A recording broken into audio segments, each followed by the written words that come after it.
Welcome to what should have been a 4x3 video.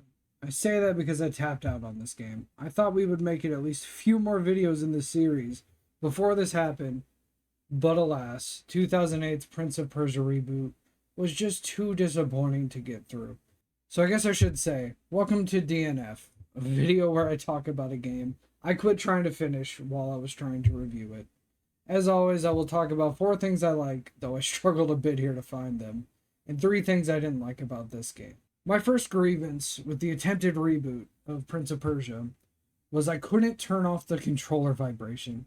This drove me crazy. I hate controller vibration, and it constantly feeds back. And it just, every time it happened, I got so frustrated with it. And I just wanted it off.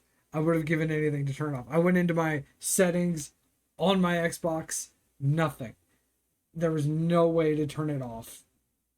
And I just had to deal with it for the time that I spent with the game. My next point of contention.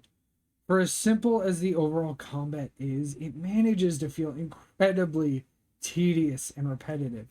I was frequently caught in these segments where I just had to repeatedly block for 10 seconds straight if I could time the block correctly, because sometimes I'd be holding the block button and the prince over here would just decide, nah, I'm gonna take this kick to the face, homie. I couldn't do anything to defend myself if I did block. So I either way, I'm getting hit. I had serious combat fatigue very early on in this game because of stuff like this.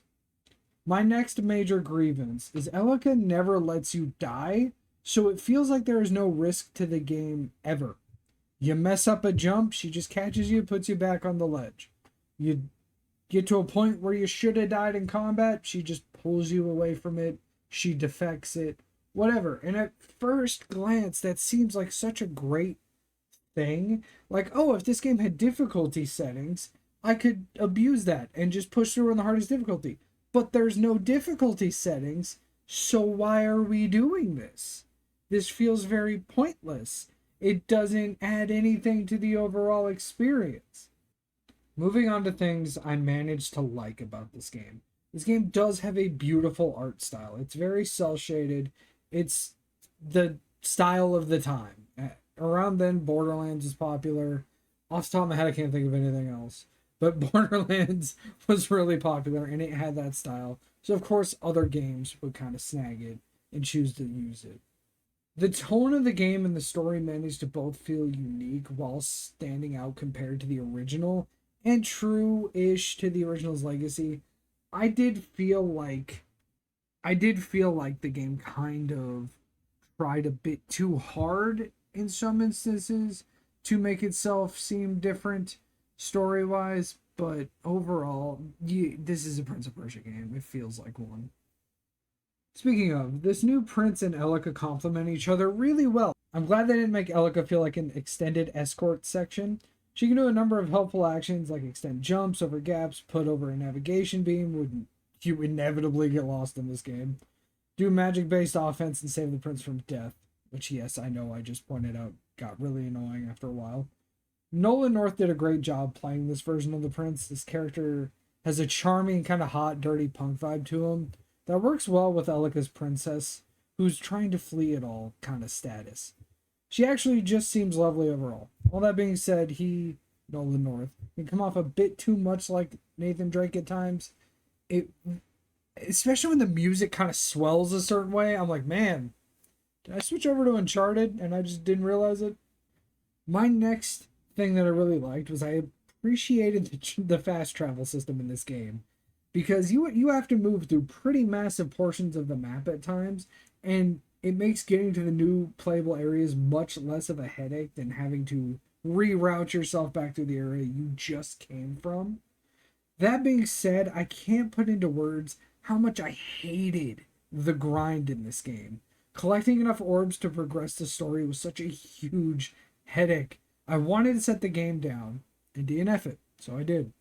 This genuinely brought the game down so much for me that it convinced me to remove the DLC that I had on my Xbox wishlist for this game. I no longer care to see the actual ending that it offers. I'm done.